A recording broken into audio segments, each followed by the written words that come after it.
Oh man, everything's been good here. What are you on the Anon right now? Yep. I'm on the announced ESSB system right now. I don't know how am I cutting off. All right, Roger. Well, you're sounding good. You're sounding great. Signal's a little weak, but I got you about 5'8", 5'7". It's the band. How are you copying me? Are you 5'9" plus 5 plus there sometimes? And I'm doing that low because I'm doing only 100 watts even with that. Let me see how much actually, probably 97 watts. But yeah, your signal is excellent as always, man. Ah, cool, man. Well, you came up to 5'9" that time. Yeah, I'm hearing you fine. You're just on 100. It sounds good. It sounds good. Um, so I reworked as usual all the audio, and it's all virtual again, Casas. It's all virtual. I'm running a UAD Apollo interface and Pro Tools. So all the processing is happening inside Pro Tools. And I believe I just sold my Optimod on Reverb. I got a guy that wants it. I think it just sold. He just made me an offer. I accepted it. Now we got to see if he pays me. Well, excellent. Congratulations on myself. Yeah, I'm done. I'm done chasing myself, man. Honestly, at least for now, at least. I'm not gonna spend any money on anything else, um, except for for the new one. I just can't live without something that is so icky and stupid as not being able to maintain stable frequency. How do you live with that? So that's the only thing that I'm gonna do. Everything else is virtual. I'm done chasing unicorns, I guess you should put it this way, or I should put it this way. I don't know. I'm kind of happy with how things work right now. I'll keep it virtual, and I just don't care anymore. Yeah, that's a very good way to put it. Chasing unicorns. I've got all this rack gear, and at the end of the day, um, I've been able to pretty much replicate what the Optimod does just with a multi-band compressor plugin. And I don't have to worry about RF. I don't have to worry. Like my DEQ 2496, I think the power supply is going. I don't have to worry about any of that. All I have to do is make sure the computer's working, and it all works. Right on, right on. That's exactly my thought process. I've been chasing RF. I did experiment with a lot of rack gear because I began this whole thing with DSDR more than a year ago. And then I sold everything on the down and I couldn't do this anymore because it's just that, it's not a waste of time, of course, because you need experience, but at the end of the day, it feels like it's a waste of time, especially when, and money to that extent.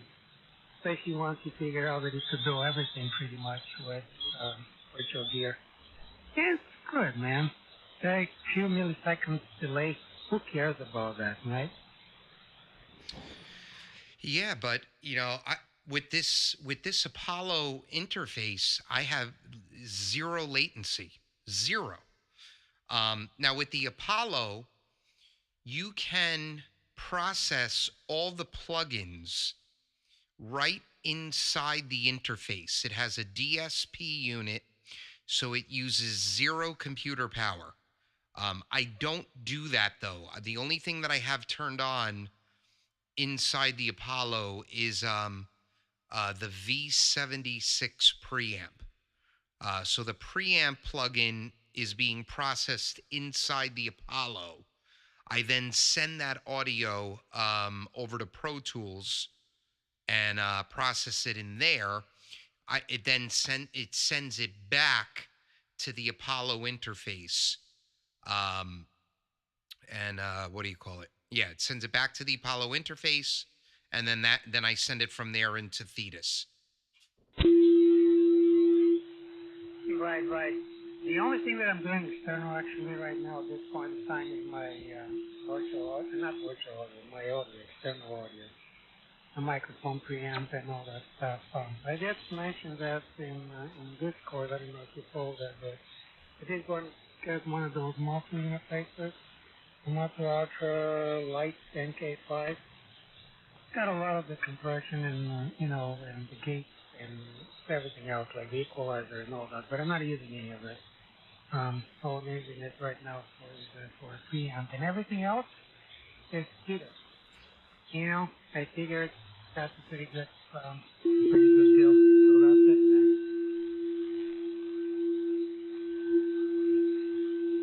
Yeah, Roger. I shot Steve a message that we're on 7213. I hear someone two-toning, but I know that's not him. I don't think he does that on the air. Let's see. We got someone that wants to join us? Kilo Bravo 3, Whiskey Bravo X-ray. Ah, what's up, Jeff?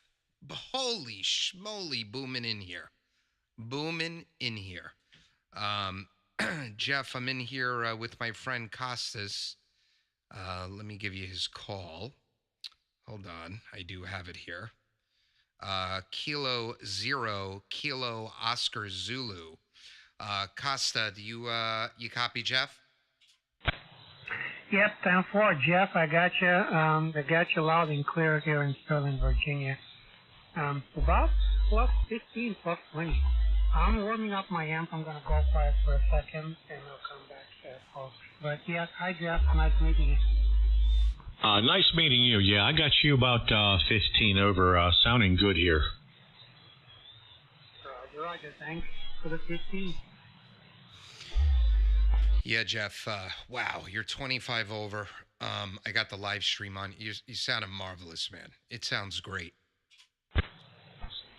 Yeah, I listened to your live stream, and I didn't like the way it sounded, but I was listening on my telephone. So on the way back home from work, I put it on my truck radio, and I was like, wow, yeah, that does sound pretty good there. My son even said, yeah, on your phone it sounded hollow, but on the radio it sounded pretty good. I like it. Yeah, I do the same thing. So after I end the stream, I'll listen to some of it back. Now, mind you, the audio that you're hearing of me on the stream is before it goes into the radio, right? So that's local, right at the station. It's still processed, but it hasn't gone through RF. But yeah, I always put my AirPods in if I'm listening on my phone. But it really sounds good in the truck. With the surround sound, it sounds great. Oh yeah, it definitely made me feel a lot better from that from the phone to the truck. It definitely made me feel a lot better about my audio. Where did I start at? What minute did I start at? Oh God, I don't know. It hasn't been on that long. We're 8 minutes in, 8.5. So I don't know, 6 minutes maybe. Okay, yeah, because I like to listen to it once in a while and make sure everything still sounds okay. I haven't touched mine for a while.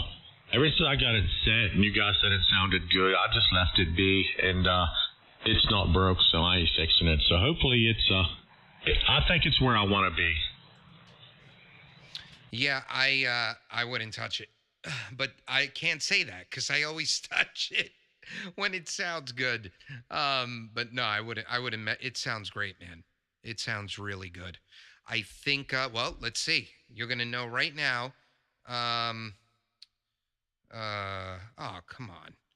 This guy wants to buy my Optimod, and I gave him a good offer. He asked me if I'm negotiable. Now he told me he's got to discuss it with his wife. Ugh. Even in my line of work, when they say that, I get frustrated. Yeah, when they say that, that's normally I'm not allowed. But I don't know that for sure, but you know what I mean. Yeah. The guy's a CB operator, too, in California. So he knows his stuff, though, what he's messaging me. I'm letting it go for a good price. Real good. I told him 1,700 shipped. These things go for like $2,000 if you could find them. Yeah, I know. I'd always wanted to try one like on this setup here. How much difference would it make? That's the big thing. You know what I mean? Once you get up so far, hopefully at the level that I hope I am at, what's next? You know what I mean? You're going to split hairs. You know, it's hard. Yeah, so if you were to put an Optimod in line, and everyone who's been doing this a long time says it's really not effective in single sideband, you would have to shut the DEQ off and only use the PEQ and the DYN, because you'd have multiband compression fighting with the multiband compression inside the Optimod. And at the end of the day, the Optimod, again, will make you sound like you sound right now. And you're exactly right. It's splitting hairs. Like the multiband compressor plugin that I'm using right now, it's pretty much doing what the Optimod does. It's very cool. I just put it up on the screen. Nice. Yeah, I don't know. But so far, I think I'm settled in. I'm pretty good. I'm just going to make me a doublet. And once I get that up and running, then I think I'm set pretty good. But, yeah. And we ain't doing too awful much. We're only running about 1,300. Oh, what, on power? Yeah, on power. Sorry, I was reading a message. Yeah, I'm doing about 1,100. The external meter says 1,100. The amplifier says like 998, because that's because I run the amp on 110, and I think it's starving for a little power. But I'm actually getting 1,100 out because the external meter doesn't lie. Well, my amplifier says about the same, 1350, and that's what it says on the meter. So it must be pretty close. See, I have an MFJ tuner, the remote one, and I have it outside on the vertical, right at the base. And I thought that thing would last me 2 weeks, because I'm sure you're aware, they're not well known for their quality, and it's been out there for 3 years. It's legal limit. I bet though, if I hit it with 1,500, I blow it up. Well, knock on wood, because you might have just jinxed yourself. I have a AT2K by Powstar, and it's great. I mean, it can blow up too, but it seems to do very well.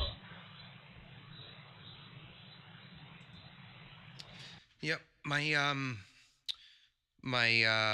what do you call it? Oh my God, I am having a brain fart. Pure Signal. Every now and then mine goes a little haywire, where the box will turn red. It'll say a weird number like 13 or 35, and then it goes right back to correct. Does yours ever do that? No, sir. Mine always runs. Mine's almost like clockwork. When I'm running what I'm running right now, mine runs 99% of the time. Mine runs between 159 and 161. Yeah, mine's right where it always is, 152. I think what happens, it has to do with the audio. I think when I stop talking, but I'm still keying, yep, it just did it there.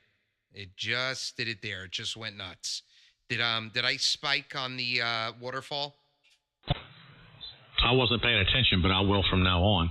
See, mine, I set mine, so if I'm not talking, my waterfall goes dead. Everything goes dead. There is no audio, no nothing. I got mine, gated down so you don't hear nothing. But no, mine don't do that. But I'll keep watching from now on, Doug. I'll pay attention. Let me widen it out. So I'll let you know if it happens again. I'll try to make it happen. And I'm interested to see if I get IMD when that happens. Because I don't think I have any IMD right now. It should be railroad tracks. Let's see if I can get it to happen. Hold up. Yep. Up there it goes. It just happened. Did you notice any flares? No. It's exactly the same. It did no flares, no jumps, no spikes, no nothing. Yeah, I think it's a software thing. That's all it's got to be. Stupid firmware, that's what it is. You're right, Costa. You're the second. I really didn't know you were having that issue. Um, but I also changed my SATTs at 16. I lowered my attenuation a little bit on the attenuator because I was speaking to someone. My SATT was 11, and they're like, "Oh no, that's too low. It should be like 15 to 18." So I just dropped it down 1 or 2, and now I've got the SATT went up, but I'm noticing more of these flare-ups.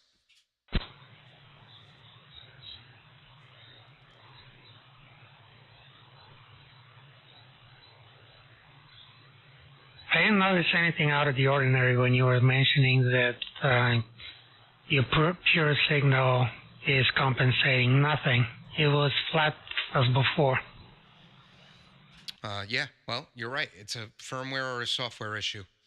And they haven't done an update at least in Thetis, in a long time.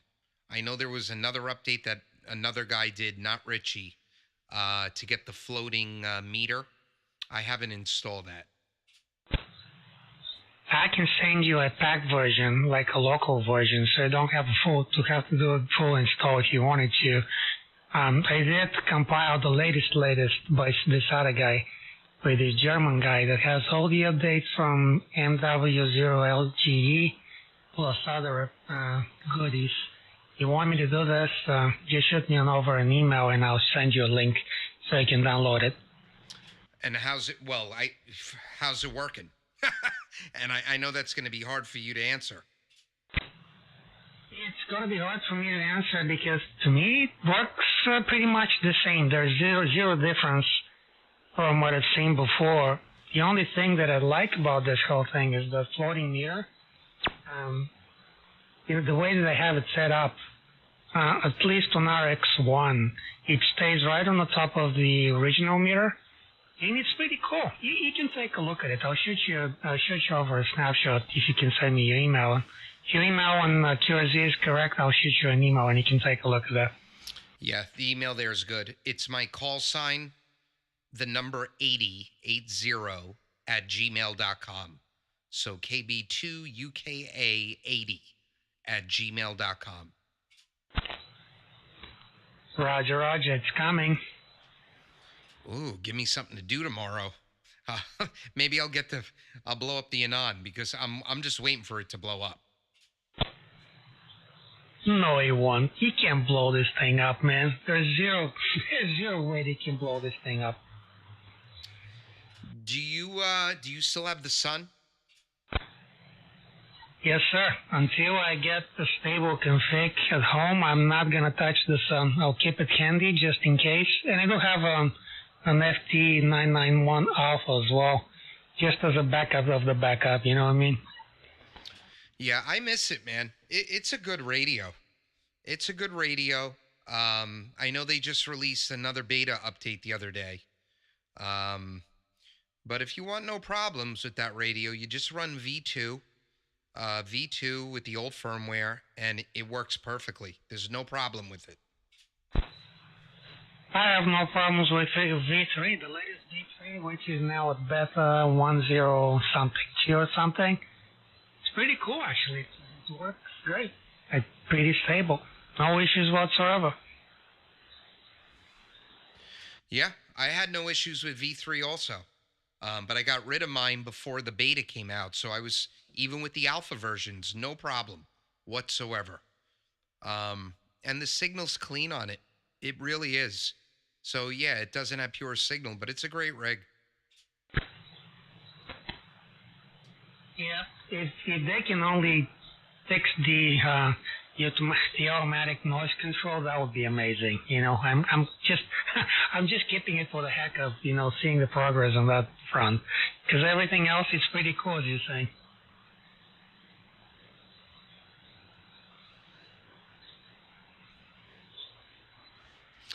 I shot Steve a message on Discord to see if he wanted to join us. I don't think he read it yet.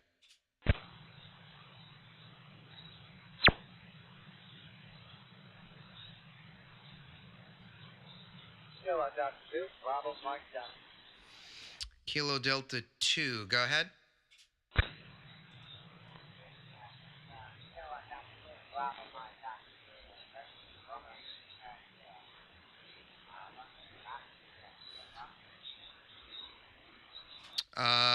I just lost you. I heard you when you first called. I think you're off frequency. Jeff, do you hear him?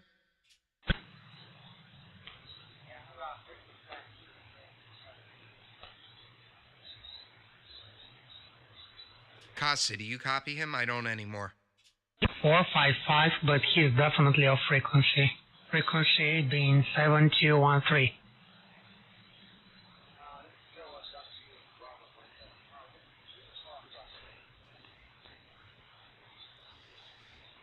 Yeah, station. I'm sorry, man. I don't have a good copy. You were relatively strong when you first called, but now you're below my noise floor. KB2 UKA.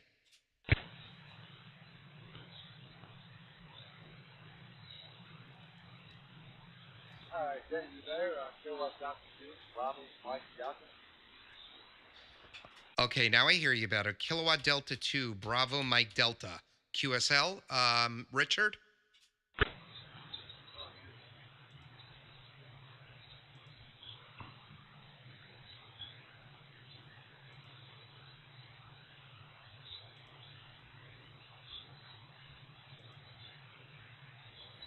All right, well, I got you here, Rich. Kilo Delta 2, Bravo Mike Delta. What's going on?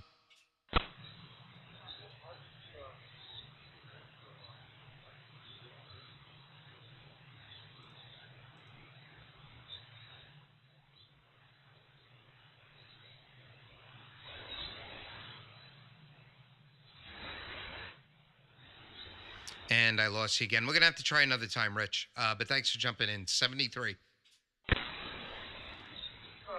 No problem. Yeah.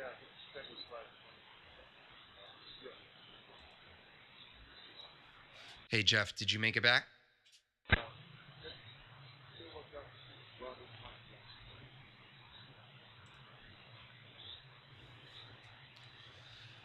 Yeah, so I don't know, Casa. You know, the Anon's a great rig. So is the Sun.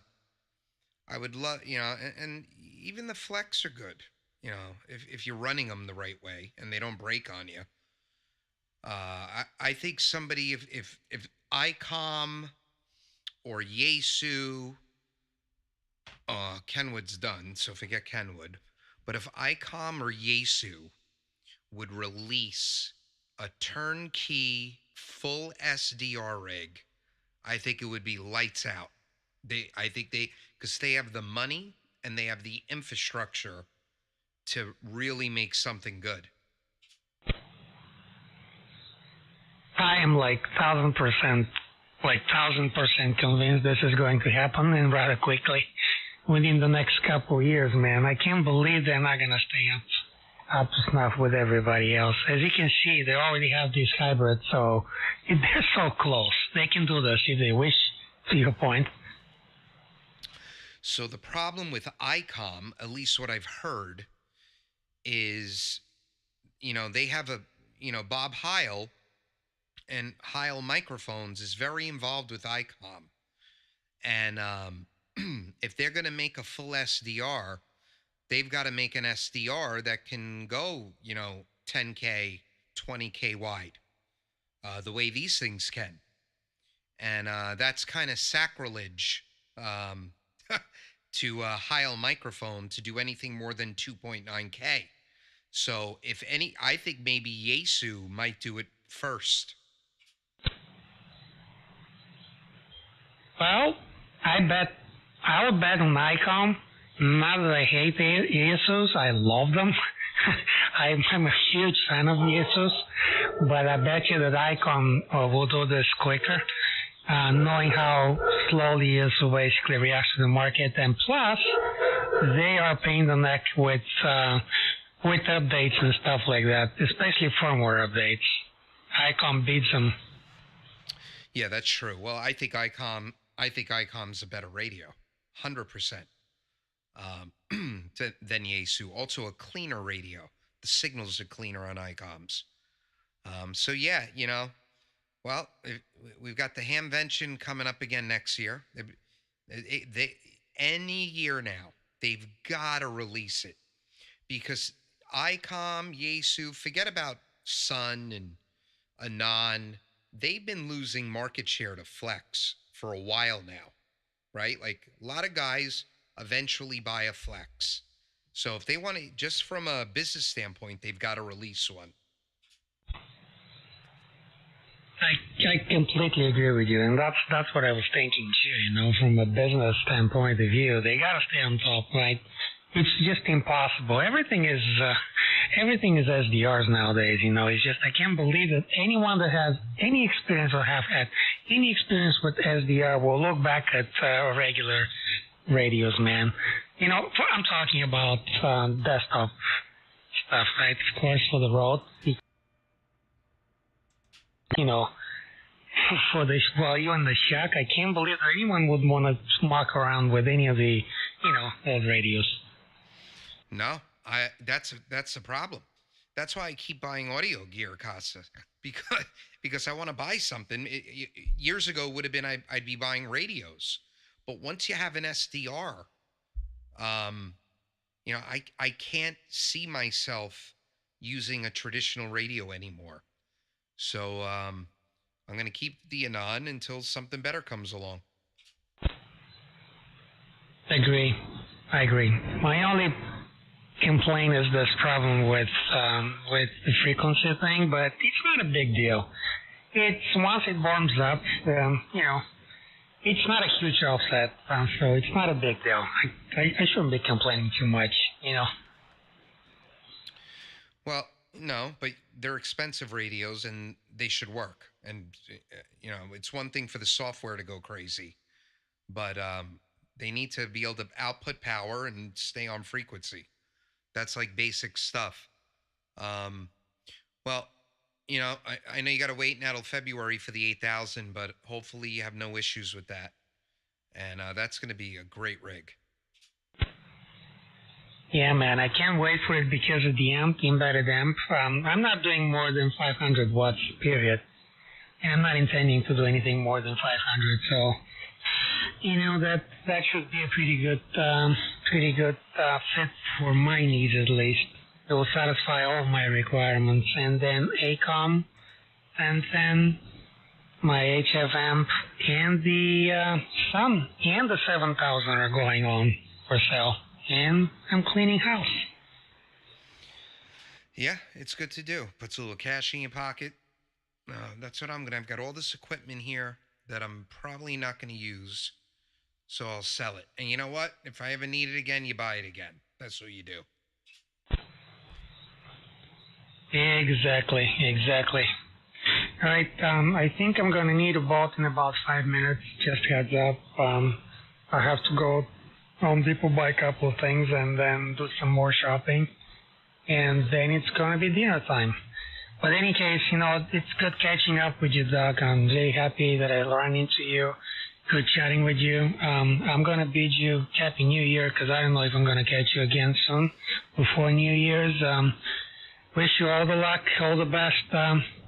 And I'm super, super happy that you're out there, man. You, Steve, and the rest of the gang. I'm really enjoying talking to you and working with you guys. So 73 is for now, Doc. I'll leave you at it. Enjoy your holidays and hope to catch you again soon. 0 kilowatt Oscar Zulu. KB2 UKA from kilowatt 0 kilowatt Oscar Zulu. All right, Casa. Yeah, man, it was a pleasure. It was a pleasure. Happy New Year to you and your family. I've been off since Christmas Eve. I don't go back till next Tuesday, so I could be on the radio at 4:47 p.m. Yeah, and what Steve's doing with the Discord channel is just great. Brings a lot of us together, share ideas, and share our problems and the solution. Because it's one thing to just share the problem, but you got to share the solution to the problem. So 73, Costa. I'm going to get out of here as well. I'm going to pause for a second, though, see if Jeff is still around. Take care, Costa. Thanks, man. 73's and all the best. Talk to you later. Jeff, did you ever make it back?